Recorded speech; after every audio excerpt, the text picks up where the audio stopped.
إن الحمد لله نحمده ونستعينه ونستغفره ونعوذ بالله من شرور أنفسنا ومن سيئات أعمالنا.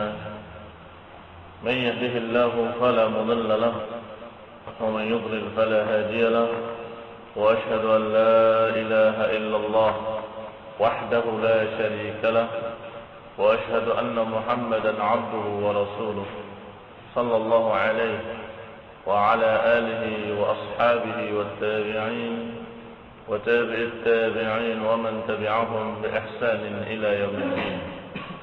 يا أيها الذين آمنوا اتقوا الله حق تقاته ولا تموتن إلا وأنتم مسلمون.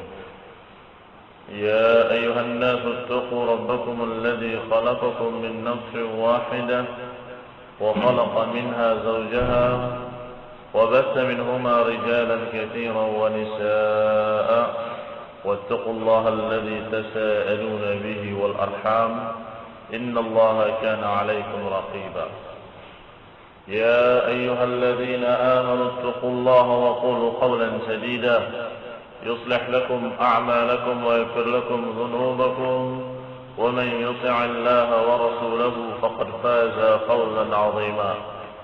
أما بعد، فإن خير الحديث كتاب الله، وخير الهدي هدي محمد صلى الله عليه وعلى آله وسلم، وشر الأمور محدثاتها، فإن كل محدثة بدعة وكل بدعة ضلالة وكل ضلالة في النار. Ikhwani fillah a'azakumullah. Ayat berikutnya yang mengandung sifat-sifat Allah, yang Allah kenalkan dirinya di dalamnya, adalah ayat Allah Subhanahu wa taala dalam surat Al-Furqan ayat 58. Wa tawakkal 'alal hayyil ladzi la yamut. Bertawakallah, kata Allah, kepada yang maha hidup, yang tidak pernah mati. Allah kenalkan dirinya dengan sifat hayy kembali, sebagaimana yang pernah disebut dalam ayat Al-Kursi. Allah sebutkan kembali namanya dengan Al-Hayy. Tawakkal 'alal Hayy. Bertawakallah kepada Allah, kepada Al-Hayy. Berarti di sini adalah nama yang mengandung sifat, yaitu sifatul haya al-kamilah, sifat kehidupan yang maha sempurna. Di antara bukti bahwa sifat kehidupannya adalah maha sempurna, Allah katakan la yamut, dan tidak akan mati. Inilah perbedaan dengan kehidupan makhluk, yang semua makhluk pasti akan dihadapi mati. Kullu nafsin dha'iqatul maut. Setiap jiwa pasti akan didatangi kematian. Terancam dengan kematian lambat laun, cepat atau lambat pasti akan mati. Sedangkan Allah Subhanahu wa taala maha hidup dan tidak akan mati. Sehingga al-hayah bagi Allah dengan hayah bagi makhluk tidak sama. Laisa kamitslihi syai' wa huwa as-sami'ul basir. Tidak ada yang serupa dengan Allah Subhanahu wa taala. Wa lam yakul lahu kufuwan ahad. Sehingga ketika kita menyifati Allah dengan sifat hidup, tentunya kita yakin kehidupan bagi Allah tidak sama dengan kehidupan makhluk, karena kehidupan makhluk terancam kematian. Kullu man 'alaiha fan. Semua yang ada di muka bumi ini akan fana, akan binasa. Wa yabqa wajhu rabbika. Dan akan tetap kekal Rabb kamu, wajah Rabb kamu yang akan terus kekal, karena Allah Subhanahu wa taala tidak dikenai kematian. Tentunya sebagaimana telah diterangkan kemarin, kalau Allah Subhanahu wa taala memiliki al-haya al-kamilah, kalau Allah Subhanahu wa taala memiliki sifat kehidupan yang sempurna, maka maknanya semua sifat-sifat yang lainnya pun yang merupakan lawazimul haya. Lawazimul haya itu artinya konsekuensi dari yang namanya hidup. Tentunya sifat-sifat lainnya pun karena itu juga bermakna kehidupan, juga sempurna bagi Allah Subhanahu wa taala. Maka sifat-sifat penglihatan, pendengaran Allah seluruhnya dalam keadaan sempurna selalu. Tidak pernah kemudian karena ngantuk kemudian berkurang, atau karena tidur kemudian hilang. Tidak ada. Bagi Allah Subhanahu wa taala, karena Allah memiliki sifat haya al-kamilah, yang tidak dikenai kantuk dan tidur, yang tidak terancam kematian, maka Allah Subhanahu wa taala memiliki sifat-sifat yang sempurna sepanjang masa selama-lamanya. Ini azali, sifat-sifat kesempurnaannya tetap azali, kekal sebagaimana kekekalan zatnya. Maka kehidupannya pun kekal, tidak terancam kematian. Maka ikhwan fillah azakumullah, kita lihat ayat-ayat ini seperti ayat-ayat kemarin. Bahwa Allah selalu menerangkan tentang dirinya dengan sifatul isbat, dengan menetapkan sifat yang mulia dan menafikan sifat-sifat yang menunjukkan kekurangan. Sehingga menjadi jelas apa makna kehidupan bagi Allah. Tidak hanya menetapkan bahwa Allah Maha hidup, tapi Allah katakan la ta'khudhuhu sinatun wa la nawm. Tidak cukup hanya menyatakan Allah Maha hidup, tapi Allah katakan al-hayyul ladzi la yamut. Hidup yang tidak pernah mati, hidup yang tidak pernah ngantuk, hidup yang tidak pernah tidur. Ini dengan cara seperti ini mengisbatkan sifat-sifat mulia dan menafikan sifat-sifat yang menunjukkan aib dan kelemahan, maka menjadi sempurna ma'rifatullah, menjadi sempurna pengenalan kita para hamba terhadap Allah Subhanahu wa taala. Ayat berikutnya yang Allah terangkan tentang dirinya adalah ayat-ayat tentang al-ilm, tentang ilmu Allah Subhanahu wa taala. Allah berfirman dalam surat At-Tahrim, "Wa huwal alimul hakim." Dan Allah Maha mengetahui dan Maha bijaksana. Di dalam ayat lain surat Al-Hadid, Allah Subhanahu wa taala menyatakan, atau dalam surat Saba Allah katakan, wa huwal hakimul khabir. Allah Subhanahu wa taala Maha bijaksana dan Maha mengetahui. Allah kadang menetapkan Maha mengetahui dengan lafaz al-alim yang Maha berilmu. Kadang pula Allah memberitahu dengan lafaz lain, dengan lafaz al-khabir. Al-alim yang berilmu, al-khabir yang memiliki khabar. Yani kabar apapun Allah Maha tahu. Berita apapun, dimanapun, kapanpun, Allah Subhanahu wa taala Maha mengetahui. Sedangkan al-alim yang kaitannya dengan ilmu, Allah Maha mengetahui ilmu apapun. Maka dua-duanya sering diterjemahkan dengan hampir sama, bahwa Allah Maha mengetahui. Dikatakan pula secara rincinya, Allah sebutkan, ya'lamu ma yaliju fil ardi wa ma yakhruju minha wa ma yanzilu minas sama'i wa ma ya'ruju fiha. Allah Maha mengetahui apa yang tenggelam dalam bumi dan apa yang keluar dari bumi. Dan tahu, Allah Maha tahu apa yang turun dari langit dan apa yang naik ke langit. Kalau kita melihat bumi ini, setiap hari, bahkan setiap saat, setiap detik, ada yang naik, ada yang turun. Setiap saat ada yang masuk ke dalam bumi, entah air, entah apapun, meresap ke dalam bumi atau masuk ke dalam bumi. Dan setiap saat, setiap detik ada pula yang keluar dari bumi, yang pandangan manusia yang terbatas tidak bisa melihat. Pohon ini sepertinya kemarin dengan sekarang sama, padahal tiba-tiba seminggu kemudian dia sudah tinggi sekian. Berarti ada yang keluar sesuatu dari bumi. Allah Maha mengetahui yang masuk ke dalam bumi dan Allah Maha mengetahui yang keluar daripadanya setiap saat di seluruh tempat dimanapun. Demikian pula Allah Maha mengetahui yang turun dari langit dan yang naik ke langit. Apakah para malaikat yang turun dari langit dan yang naik ke atas, atau amal saleh yang naik ke langit, atau apapun yang Allah Maha mengetahui yang manusia tidak mengetahuinya. Maka Allah Subhanahu wa taala menerangkan rincian ini untuk menunjukkan dirinya memiliki sifat alim, untuk menunjukkan dirinya memiliki sifat khabir, Maha mengetahui dan Maha berilmu. Demikian pula Allah Subhanahu wa taala berfirman di dalam ayatnya yang juga menerangkan tentang ilmunya. Wa 'indahu mafatihul ghaib la ya'lamuha illa hu.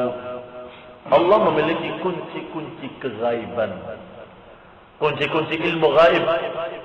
La ya'lamuha illa hu, yang tidak ada yang mengetahuinya kecuali Allah Subhanahu wa taala.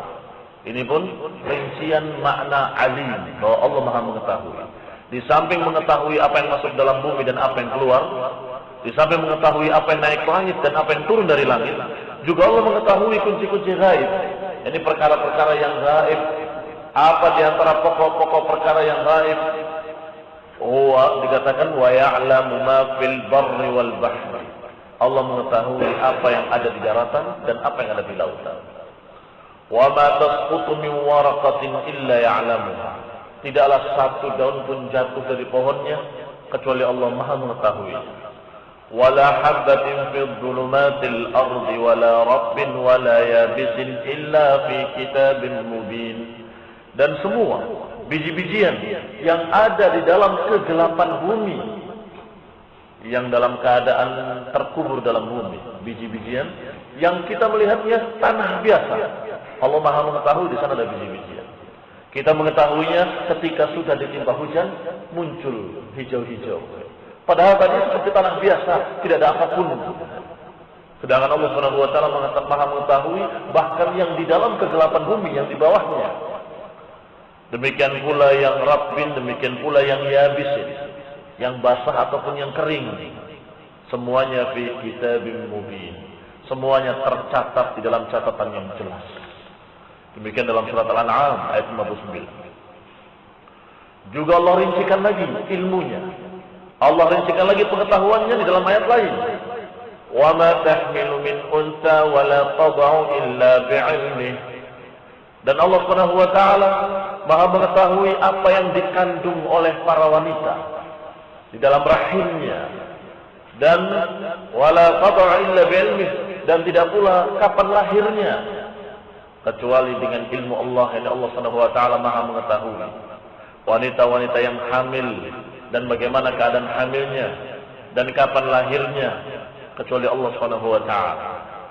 Semuanya hanya bisa memperkirakan, tapi kepastiannya Allah yang tahu. Bagaimana keadaan di perutnya? Ibunya sendiri nggak tahu. Padahal berada di perut ibunya. Sedangkan ibunya tidak tahu apa yang ada di perutnya, bagaimana keadaannya, bagaimana rambutnya, bagaimana kulitnya, bagaimana nanti jadinya. Enggak ada yang tahu. Maka ya qanifidina azakumullah, Allah merincikan ilmunya bahwa Allah Maha mengetahui semua apa yang terjadi di rahim para wanita. Ayat lain Allah katakan, lita'lamu annallaha ala kulli syai'in qadir wa annallaha qad ahata bikulli syai'in 'ilma. Kata Allah telah merincikan satu persatu. Allah katakan dalam ayat lain, di dalam surat At-Talaq ayat 12, lita'lamu annallaha ala kulli syai'in qadir. Yang demikian agar kalian tahu bahwa Allah atas segala sesuatu Maha Kuasa. Wa annallaha qad ahata bikulli syai'in 'ilma. Dan bahwasanya Allah telah meliputi segala sesuatu ilmunya. Ahata bikulli syai', artinya meliputi segala sesuatu. Ilmu Allah meliputi segala sesuatu, yang di langit, yang di bumi, yang ada di antara keduanya atau yang di dalam bumi. Apa yang masuk, apa yang keluar, apa yang naik, apa yang turun. Dan Allah Maha mengetahui biji-bijian yang ada di dalam bumi. Allah Maha mengetahui daun yang jatuh setiap saatnya, dan Allah mengetahui apa yang ada di rahim-rahim para ibu-ibu. Allah Maha mengetahui bagaimana keadaannya. Maka ya qanifidina azakumullah, ini adalah ilmu Allah yang maha luas, yang ahata bikulli syai', yang meliputi segala sesuatu, yang semestinya para hamba ini, manusia-manusia ini, kalau betul-betul yakin dengan ilmu Allah, maka berarti tidak akan bisa sembunyi dari Allah. Kalau yakin bahwa Allah alimun khabir, Allah Maha mengetahui, Allah Maha berilmu, dan ilmunya meliputi segala sesuatu, maka tentunya tidak ada satu makhluk pun yang bisa sembunyi dari Allah, dan tidak ada satu manusia pun yang bisa sembunyi dari Allah. Maka dimanapun manusia-manusia dalam keadaan bermaksiat, itu dia bermaksiat di hadapan Allah. Bermaksiat dalam keadaan di hadapan Allah. Maka Allah katakan di dalam surat Al-Qiyamah yang tadi kita baca, Allah katakan wa yuridul insanu liyafjura amama. Dan manusia itu menghendaki untuk yafjur, untuk berbuat fujur, berbuat dosa amamahu, di hadapan Allah. Karena sembunyi dimanapun tetap di hadapan Allah. Allah Subhanahu wa taala Maha mengetahuinya. Allah Subhanahu wa taala Maha melihat. Alimun khabir, yang ilmunya ahata bi kulli syai', yang ilmunya meliputi segala sesuatu, maka dimanapun dia berada, dia amam Allah, dia di hadapan Allah. Maka Allah menggambarkan betapa jeleknya manusia-manusia yang asi, yang bermaksiat dengan bahasa bal yuridul insanu liyafjura amamah. Bahkan manusia itu ingin berbuat maksiat di hadapan Allah, ingin menentang Allah di hadapan Allah, ingin melanggar perintah Allah di hadapan Allah. Ikhwani fillah azakumullah, sifat-sifat Allah yang Allah kenalkan kepada kita sesungguhnya memiliki hikmah yang sangat luas. Kalau kita kenal Allah, kenal ilmunya, kenal sifat-sifatnya, maka tentunya kita akan menjadi orang yang beriman. Dan orang yang beriman dalam hatinya akan tampak pengaruhnya pada anggota badannya. Di samping sifat ilmu, di dalam ayat-ayat tadi Allah iringkan dengan Al-Hakim, sifat hikmah. Kalimat hakim diambil dari kata hikmah, yang maknanya adalah la yaqulu wa la yaf'al illa shawab. Yang maknanya adalah Allah tidak berbicara dan tidak melakukan sesuatu kecuali pasti tepat, pasti benar. Fala yaqa' minhu 'abathun wa la batil.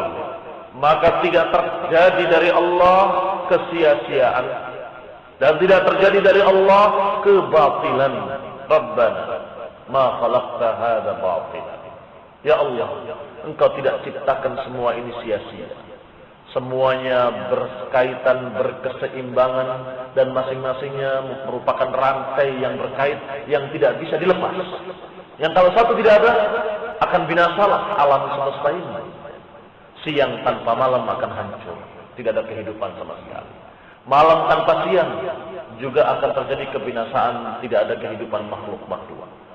Maka Allah Subhanahu wa taala dengan hikmahnya, dengan keadilannya, Allah ciptakan malam dan siang bergiliran. Tulijul laila fin nahar wa tulijun nahara fil lail. Allah masukkan siang ke dalam malam dan Allah masukkan malam ke dalam siang. Allah pergantikan, Allah pergilirkan siang dan malam. Ini semua ayatullahil kauniyah, tanda-tanda kekuasaan Allah yang ada di alam ini, yang merupakan tanda-tanda sifat hikmah bagi Allah Subhanahu wa taala. Bal kullu ma yakhluquhu aw ya'mur bihi fa huwa tabi'un li hikmati. Kalau Allah dikatakan Al-Hakim, yang memiliki hikmah dan maha bijaksana, maka maknanya adalah seluruh yang diciptakan oleh Allah pasti sesuai dengan hikmahnya. Semua yang diperintahkan oleh Allah pasti sesuai dengan hikmahnya.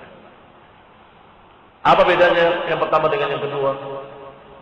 Yang pertama, mayakhluquhu, yang Allah ciptakan, artinya seluruh penciptaan-penciptaan dan seluruh kejadian-kejadian takdir yang Allah takdirkan, itu semuanya pasti tepat, pasti sesuai dengan kebijaksanaan. Tidak mungkin zalim, tidak mungkin salah, tidak mungkin batil, nggak mungkin kemudian terjadi sesuatu yang tidak seimbang. Ya, ini coba lihat ke langit, kata Allah. Ulangi lagi, lihat lagi, ulangi. Hal tara min futur, apakah kalian melihat futur, kecacatan, ketidakseimbangan? Ikhwani fillah azakumullah. Ini al-khalq. Yang kedua, au ya'mur bihi, atau yang Allah perintahkan. Semua perintah-perintahnya tepat dengan hikmah. Pasti memiliki hikmah dan pasti adil. Berarti ada dua perkara, al-khalqu wal amru. Ala lahul khalqu wal amru. Ketahuilah bahwa al-khalq wal amr dua-duanya milik Allah Subhanahu wa taala. Al-khalq penciptaan segala sesuatu dan termasuk penciptaan kejadian-kejadian. Berarti takdir masuk di sini, di al-khalq. Sedangkan al-amr adalah syariat. Allah menghalalkan yang baik-baik, mengharamkan yang jelek-jelek. Allah Subhanahu wa taala memerintahkan perkara-perkara yang diperintahkan oleh Allah pasti yang baik-baik. Dan Allah larang perkara-perkara dan pasti perkara-perkara yang dilarang adalah yang akan mengakibatkan jelek bagi manusia, yang akan merugikan manusia, yang akan membuat kekacauan dan kebinasaan manusia. Allah larang semuanya. Yani dihalalkan at-thayyibat dan diharamkan khaba'ith. Ini maknanya hikmah. Ini amr. Allah perintahkan dengan perintah-perintah yang tepat. Allah larang dengan larangan-larangan yang tepat pula. Ini al-amr. Dan ketika Allah menakdirkan perkara-perkara kejadian-kejadian qada wal qadar, semuanya takdirnya tepat dengan hikmah. Ikhwan fillah a'azakumullah. Ini makna al-hakim, dan Allah sering iringkan al-ilmu dengan al-hikmah. Maka Allah sifati dengan wa huwal alimul hakim, dan Allah Maha Alim dan Maha Hakim. Karena tidak akan terjadi hikmah tanpa ilmu. Tidak mungkin akan tepat dalam menentukan kecuali karena sifat al-ilmu. Allah Maha mengetahui segalanya. Allah Maha mengetahui segala sesuatu. Maka Allah Subhanahu wa taala menciptakan, mengatur dan menentukan syariat dengan tepat pula sesuai dengan ilmunya. Wa qila huwa min fa'ilin bima'na muf'il, ma'nahu al-muhkim lil asya'i min al-ahkam. Ada makna lain dari hikmah yang juga tidak salah. Kalau tadi makna hikmah adalah ketepatan, tepat dalam berbicara dan tepat dalam melakukan sesuatu. Maka apa yang Allah takdirkan tepat dan apa yang Allah katakan dalam Quran juga tepat. Itu hikmah. Ada makna lain dari hikmah, dari kata-kata ihkam, yang artinya mapan, mantap. Muhkim lil asya, yakni menentukan sesuatu dengan betul-betul itqan, sempurna. Fala yaqa fi khalqihi tafawutun wala futur. Maka ketika kita lihat ciptaan-ciptaan Allah, semuanya dalam keadaan muhkam, dalam keadaan mantap, dalam keadaan tidak pernah ada kesalahan sedikit pun. Ini juga makna hikmah. Dan kedua-duanya memang merupakan sifat Allah. Allah Maha bijaksana. Perbuatannya, ucapannya selalu tepat. Qada dan qadarnya selalu tepat. Dan perintah syariatnya selalu pas. Dan juga Allah Maha Hikmah dengan makna kedua, bahwa Allah Subhanahu wa taala ciptaan-ciptaannya sempurna. Ciptaan-ciptaannya betul-betul mantap, mapan. Ciptaan-ciptaan yang Allah ciptakan semuanya dalam keadaan tidak pernah ada kekurangan, tidak pernah ada kesalahan. Semuanya memang Allah kehendaki dan Allah jadikan sebagai perkara yang sempurna. Wala yaqa' fi tadbirihi khalalun aw idtirab. Dan dalam pengaturan alam semesta juga tidak pernah ada khalal, cacat, atau ada idtirab, ada kegoncangan. Maka ikhwan fillah azakumullah, kalau kita melihat gunung runtuh, na'udzubillah min dzalik, atau melihat bumi terbelah, atau melihat sekian kerusakan-kerusakan, maka itu pun bukan tidak sengaja. Allah bikin bumi bagus, ternyata wah rusak, bukan demikian. Allah bikin gunung dengan mantap, tiba-tiba waduh rusak karena meletus. Bukan demikian. Tetapi Allah sengaja menakdirkan demikian karena hikmah di balik itu yang juga tepat. Di mana yang meledak? Siapa yang jadi korban? Itu pun sudah dengan hitungan yang paling adil. Sudah dengan ilmu Allah yang Maha mengetahui siapa yang paling pantas ditimpa dan siapa yang tidak. Siapa yang memang Allah kehendaki untuk diazab dan siapa yang Allah uji dan siapa pula yang Allah selamatkan. Ikhwan fillah a'azakumullah. Jadi jangan dikira semua itu terjadi dengan ketidaksengajaan, artinya ciptaan Allah tiba-tiba rusak. Bukan demikian. Tetapi Allah Subhanahu wa taala memang sengaja menakdirkan perkara-perkara tersebut dan Allah Maha tahu, Maha mengetahui hikmah di balik itu. Pasti Allah mengetahui hikmahnya dan pasti ada hikmah di balik itu. Demikian ikhwan fillah a'azakumullah. Berarti Allah Subhanahu wa taala memiliki nama-nama yang disebut dalam ayat-ayat tadi. Al-Alim itu nama Allah. Al-Khabir itu juga nama Allah. Dan juga Al-Hakim itu nama Allah. Al-Alim maknanya yang memiliki sifat ilmu. Al-Khabir yang memiliki sifat khabar, maha mengetahui. Dan Al-Hakim yang maha memiliki sifat hikmah. Dan Allah Subhanahu wa taala menyebutkan rincian-rincian tadi sudah kita bahas di dalam ayat-ayat tadi bahwa Allah mengetahui dan maha mengetahui segala perkara dan Allah sebutkan secara rinci. Wallahu taala a'lam bis-shawab. Subhanakallah wa bihamdik asyhadu an la ilaha illa anta astaghfiruka wa atubu ilaik. Wassalamu alaikum warahmatullahi wabarakatuh.